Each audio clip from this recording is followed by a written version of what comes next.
Presenting tonight from California Broadcasting, our Sunday evening show, Mack Daddy, with featured guests Gerardo Iniguez, David Allen, and Diego Knight. And now, let's welcome our comedian and actor, Mackenzie Joseph.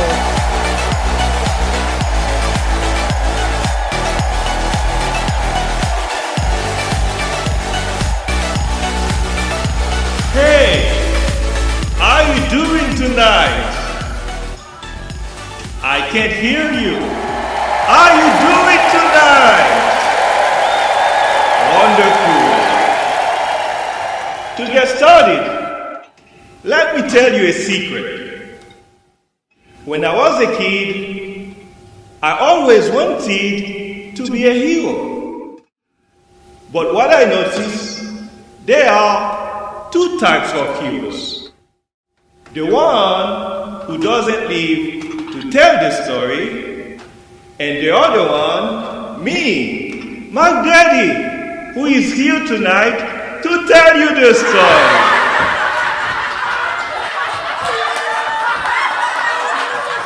My first hero action was saving a young girl in a war zone in Ukraine. She claimed she needed money to get out the war zone. After sending money to her, I never heard from her anymore. And I guess she used that money recruiting mercenaries to kick their butt.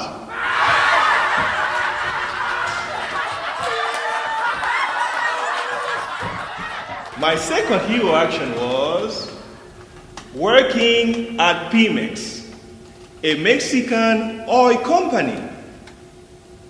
As a hero, I had two challenges to face: a danger job and a freaky boss.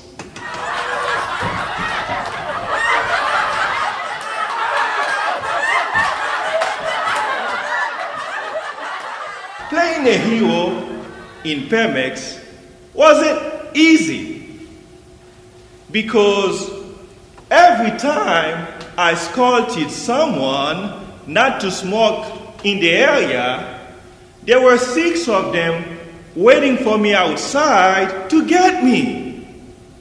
And then I was ready for action. All of a sudden, they all run away. And I yelled at them, "You better run right now. You cannot beat me. I'm a hero." When I turned around to go home, I saw 2 police officers on my back.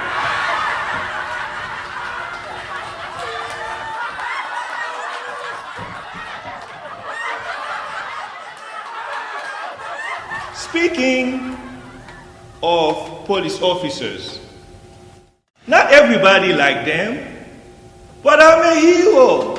I like them. We work on the same side. By the way, last time, they came to rescue me.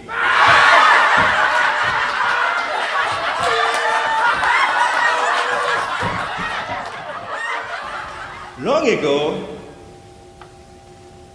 there was a homicide officer knocking at my door. When I asked him for a warrant, he said, "Don't worry, it's not about you. It's about your neighbor. Your neighbor has killed his wife. Now he's on the run." And I said, "How could that be? I live right next door, and I'm a hero. I'm supposed to stop crime."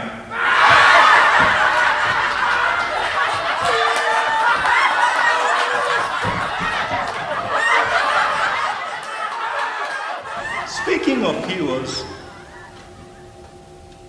I believe every one of them should have a tattoo on their body.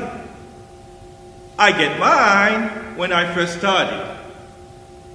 That's why every time I see a person with a tattoo, I want to know what's the story. Long ago, I met a lady. She had a tattoo on her chest. The tattoo figure was a heart with a keyhole. Then I asked her and I said, "Who got the key?" She answered, "My husband did, but I had to change the lock."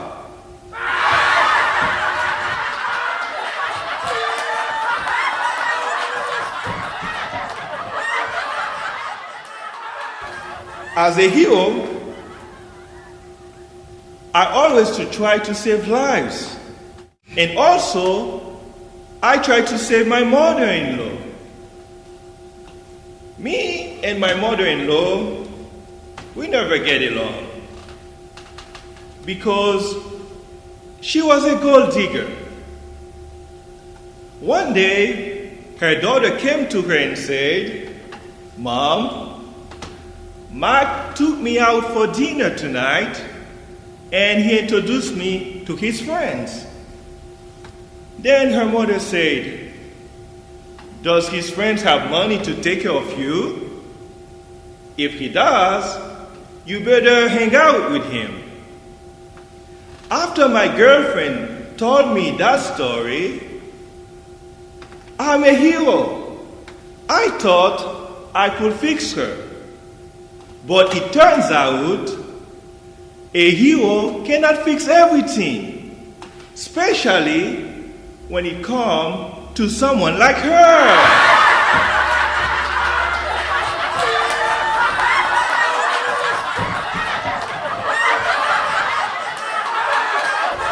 Many years ago, I knew a lady who was very cranky. One day, we got into an argument, and she told me, "I hope you end up with the worst woman." 2 years later, I ended up with her daughter, and the curse come true.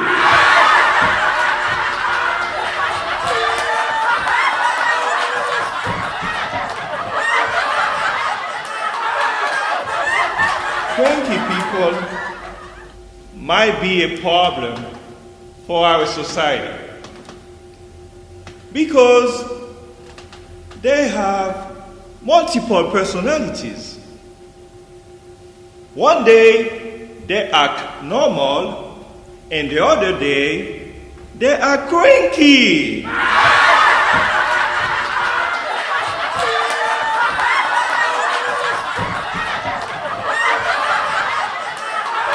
I had a friend of mine who had multiple personalities. One day, we take a trip out of the city, and on our way back home, there was a driver on the highway who tried to pass him. Then he got upset and gave the guy a finger. Next thing I know, they were playing racing car, and I was in the middle of the mess. When they get to a checking point, both of them get out of the car, and they were yelling at each other. The funny part was, they were yelling at each other, but none of them speak the same language.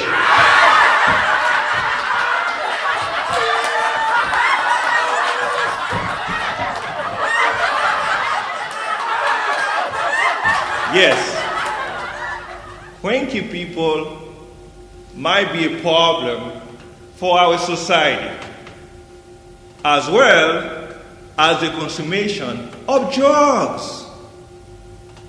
Drug is the public #1 in the United States and the rest of the world.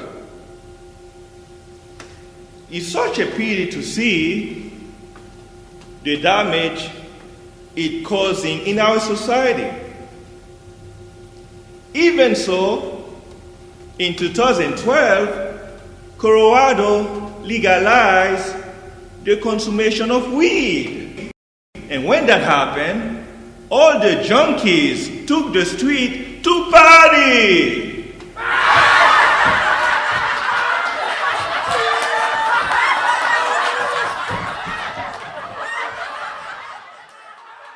I was walking on the street with a friend of mine downtown in LA, and we saw a beautiful lady. She was on drug. Then my friend picked on me by saying, "There is your girlfriend. Oh my God, she looks horrible."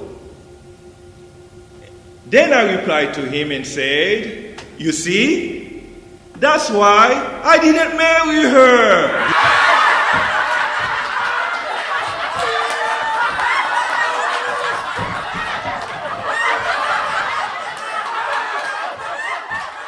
You might trust a senior, but not a drug addict. Both of them have their own issue when it comes to live with them. I have a beautiful house with an ocean view with 2 bedrooms. And I decided to share a room with a senior who used to be a pastor. He was a very nice dude when he was sober. But when he wasn't, he was doing all kind of craziness. Every time he got drunk, he got naked. I never judged the man, but one day I was nosy to know why he always get naked. And I asked him, "Friend, what is the reason you always get naked every time you get drunk?" Then he replied and said, "We are all naked in the eye of the Lord." And I replied, "Hallelujah."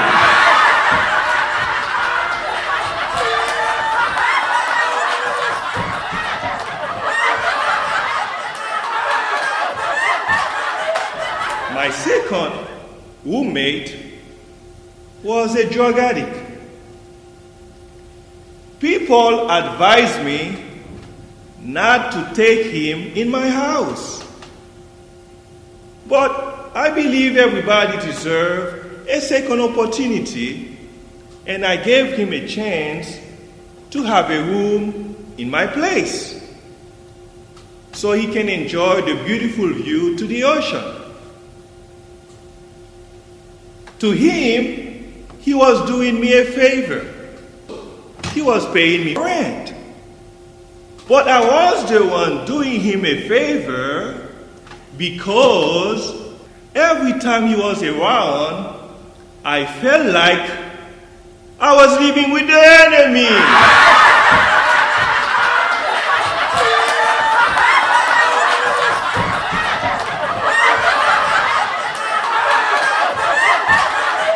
Speaking of enemies, I remember when I was living in Bilbao, north of Spain. When I was living in Bilbao, north of Spain, I chose to live in an African community. Those guys never see me as an enemy because I look like them. They thought I was one of them. So to play the game, I get started to talk like them and walk like them. Everywhere I went, I was greeting everybody just like they do. But I never knew they had religious conflict among them. One day, I was walking on the street, and I saw a strange guy, coming toward me, and he was going to attack me. Now, I was no longer like them. I became an American, and I said, dude, you get the wrong guy. You see, that's why I will never go to Africa.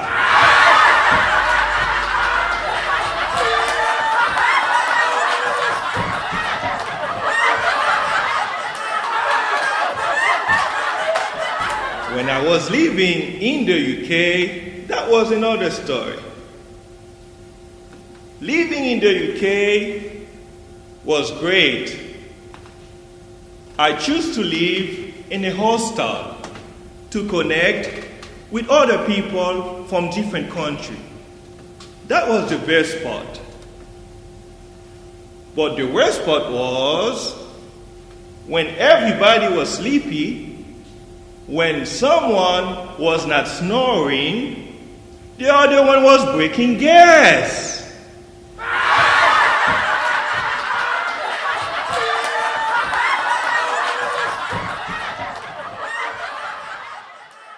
Imagine 6 people sleeping in the same room.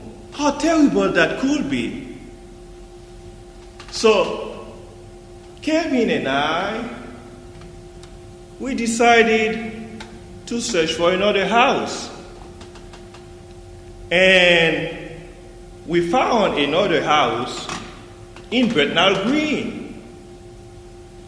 After setting the appointment with the landlord, we went over there with the money to see the house and pay for the rent in case we like it. At first, the landlord was very nice to us before getting our money. And later, she turned into ugly after getting our money.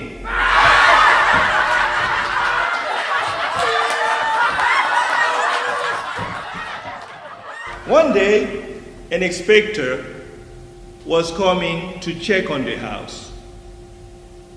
And we were forced to leave almost naked because the landlord told us to leave. Next thing we know, this house was used for public housing.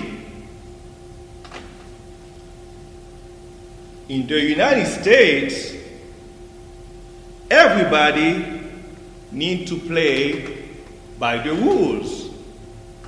But in UK, they don't care. They do whatever they want. Living in America is great.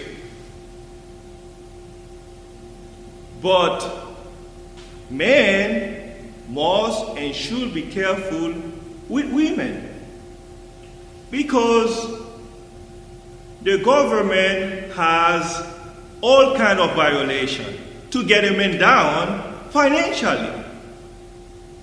They got sexual harassment, sexual assault, sexual misconduct, and so on. That's not fair. Because God creating women for men. Besides, they were made for each other, to enjoy each other.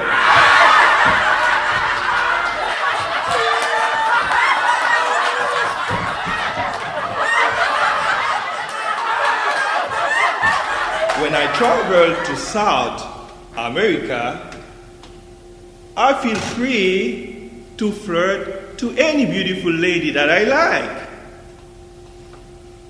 But when I get back to the United States, if a beautiful lady smiles at me, I cannot smile back because I feel like she's saying to me, You have the right to remain silent.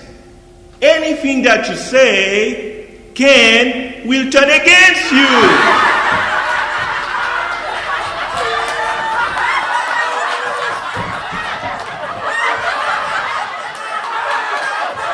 By the way, I agree that women must be protected because there are many predators out there. However, not all allegation raised by a woman against men is true. Sometimes it's for financial gain or hatred. If someone asks me what's my opinion about those women who falsely accuse men, I would say, to me, they're like serial killers. Every time they get one man down, they just walk away, searching for another victim.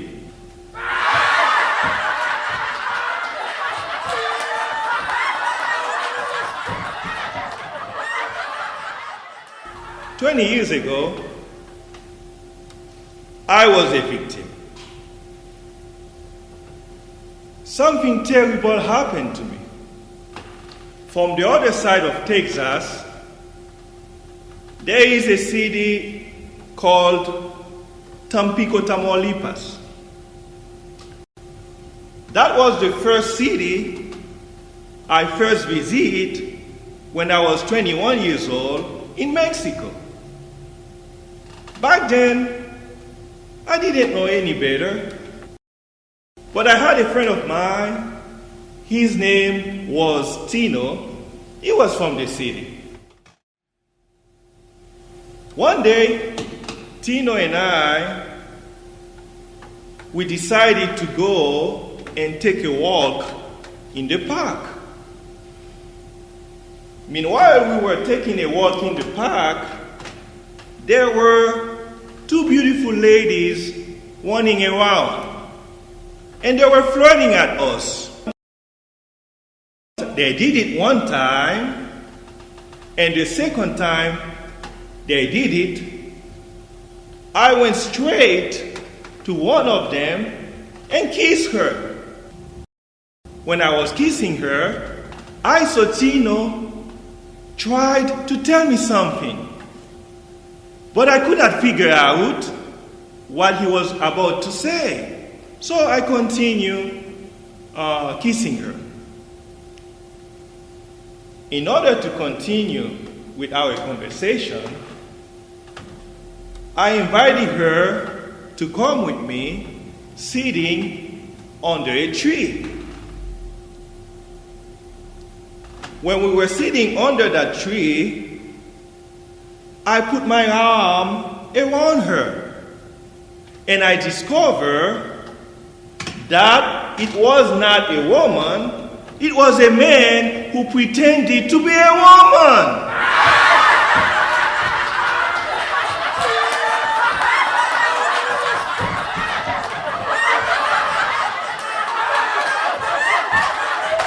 And I was very disappointed.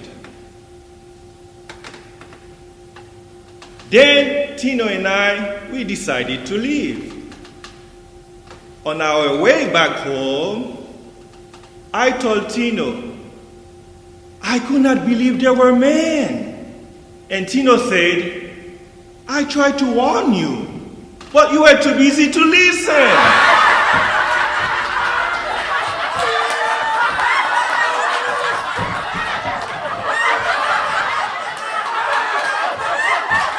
After what happened to me, I renamed that city Transgender City.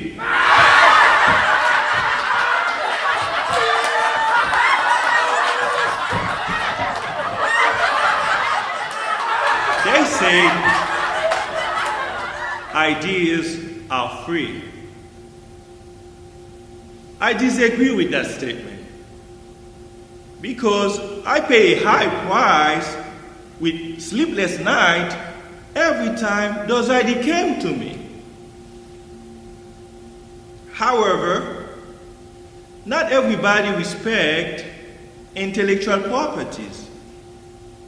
If you don't believe me, go take a trip to China.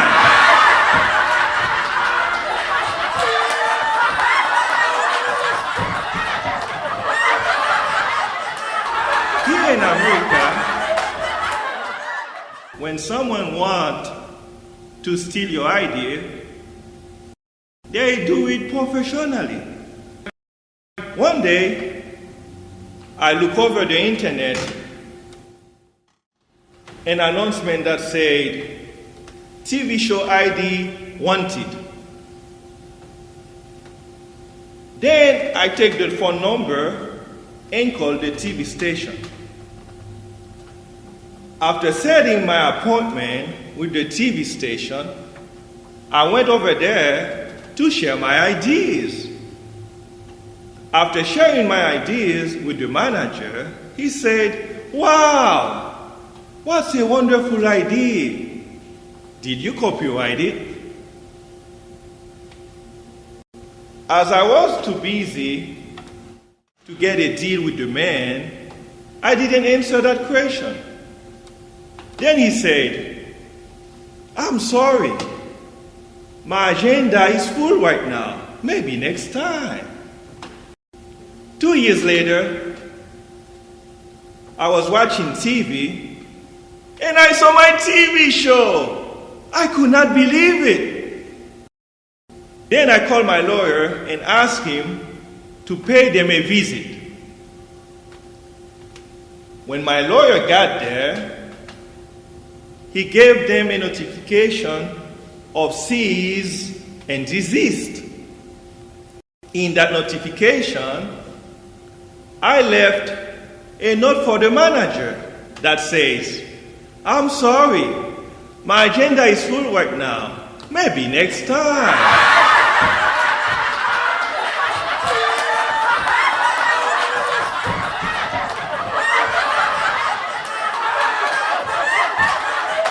My name is Mackenzie Joseph.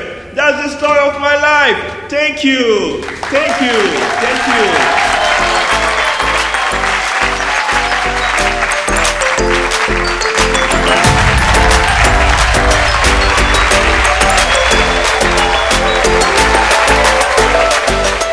Be sure to join us next week when we present our Sunday evening show featuring Mackenzie Joseph along with Geraldo Iniguez, David Allen, and Diego Knight.